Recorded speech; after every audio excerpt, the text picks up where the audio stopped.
So she told her in male pronouns, and I was like, hi everyone, welcome back to my YouTube channel, and if you're new here, welcome. I make mostly transgender related content here on my YouTube channel, so if that's something that's interesting to you, make sure to hit the like button, subscribe, and let's get right into today's video. And for today's video I want to talk about misgendering and how to deal with it, and also share my personal experience with misgendering. And if you do not know what misgendering means, it means to refer to a person in their wrong pronouns. So for me personally, I am a transgender woman and I'm expecting people to treat me as a woman, to talk to me in a female pronouns. But if someone would call me a he or him or a man, that's a misgendering because I am a woman. So many trans people experience the same thing,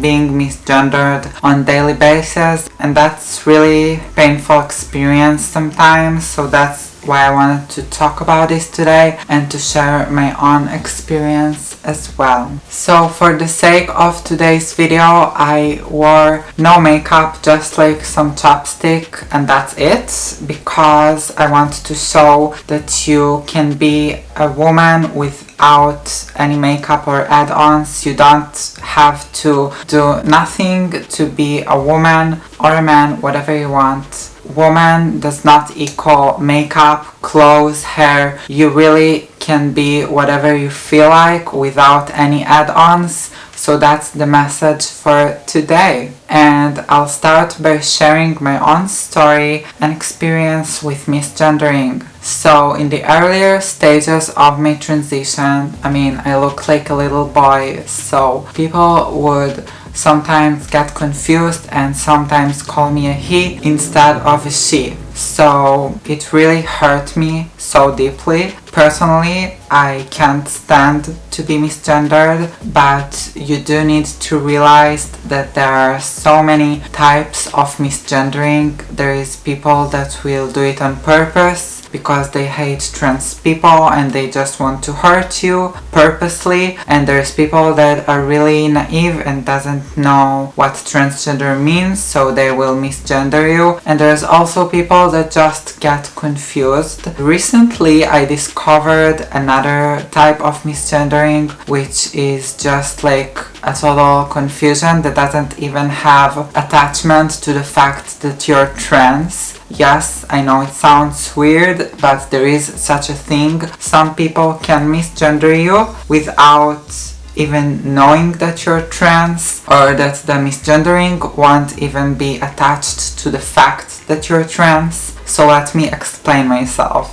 So as I said, I was misgendered a few times. In the earlier stages of my transition, in the past few years, it doesn't happen at all. Just no, on the phone, in person, I pass totally as a woman in society, so I have no problem with that.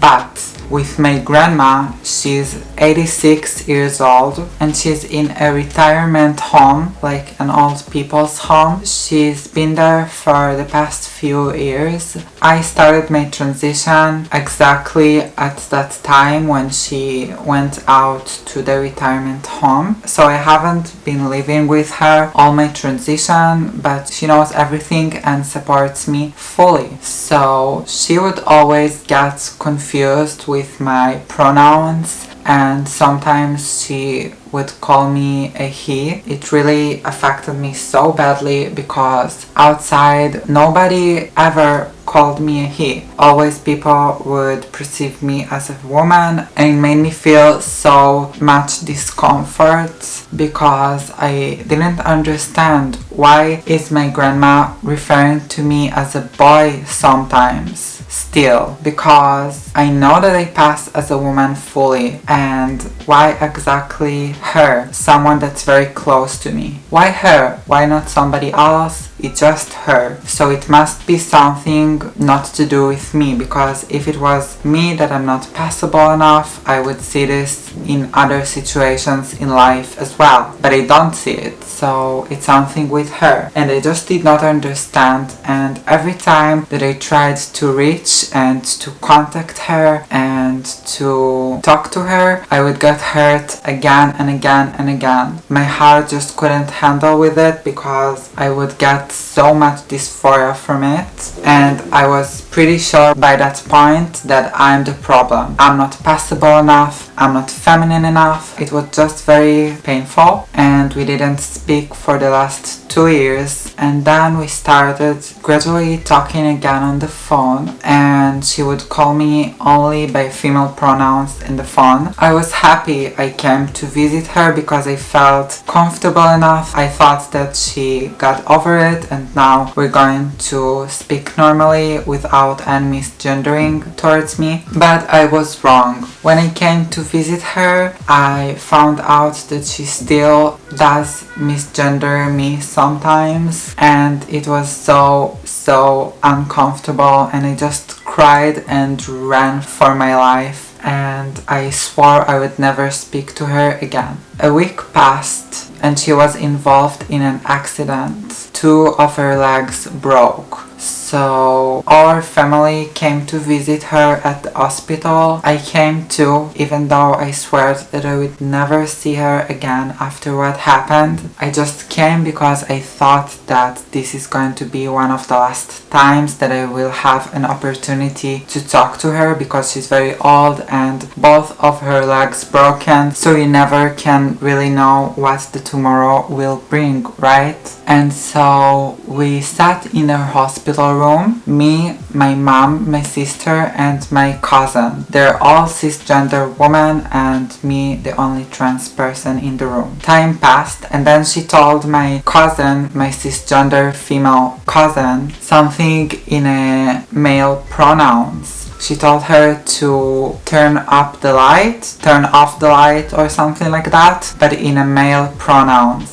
And this was in Hebrew, because we do speak Hebrew in our family, so in English you can't misgender in that sentence, but in Hebrew you can, like to tell someone to turn on or turn off the light and say it like female or male. So she told her in a male pronouns, and I was like, I looked at my sister, and my sister looked back at me, because my sister knew the whole story, and we were so shocked and happy at the same time, because that showed me that my grandma never really misgendered me because of the fact that I was trans. It's just because she's old and she's forgetting things sometimes, and even she referred to my cisgender cousin as a he. And she's a cisgender woman, you know. And also later she referred to my sister, my cisgender sister, as a he at the phone. So then it really confirmed me that it's not me, I'm not masculine, I am passable, and the fact that she misgendered me doesn't have nothing to do with the fact that I'm trans. It's only because she's a bit confused, because she's old already, and that's totally fine and normal. You know, people at that age do much crazier stuff, because as we get older we go back in our brain, you know, to when we were kids, and that's totally normal, and that's the way of life. And before that incident, when I saw her referring to my cisgender cousin as a he, I always was very anxious when I came to see my grandma, and I thought always, what if she's going to misgender me now? What will happen? How will I feel? You know. But now, after I passed through that and I know the reason, and it's not because that I'm trans, I just feel so relieved. And even after that I came to visit her a few times, and she haven't misgendered me, not once even. I think that it also connects to the fact that I feel more relaxed within myself, and now I know that even if it will happen, it's not because the fact that I'm trans, so I don't care, and I will not take this so hard this time. So I feel like that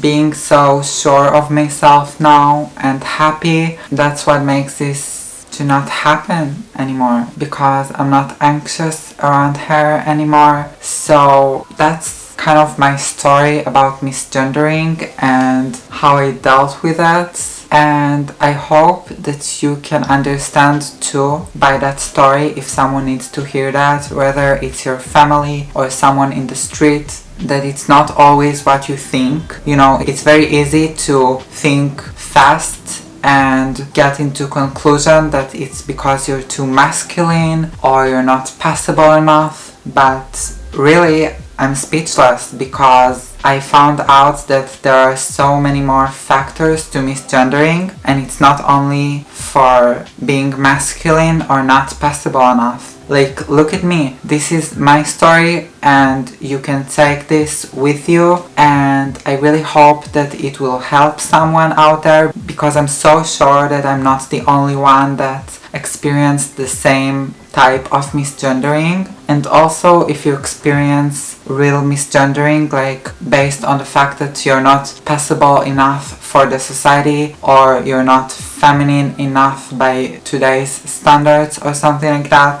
please remember that your inner peace is the most important thing. Because when I cried a lot when she misgendered me, like my grandma, my whole system shut down and I was off for like weeks. So please remember that it's not always what you think. If I knew it all then, I would feel so much better, because I really spent so much tears for nothing, because now I know the truth. Please remember that no misgendering is worth your happiness and your well-being. So that's the video for today, and I'm so happy that I got back on YouTube, and I love you guys so much. Have a great week, great evening, and great morning. Bye guys, love you.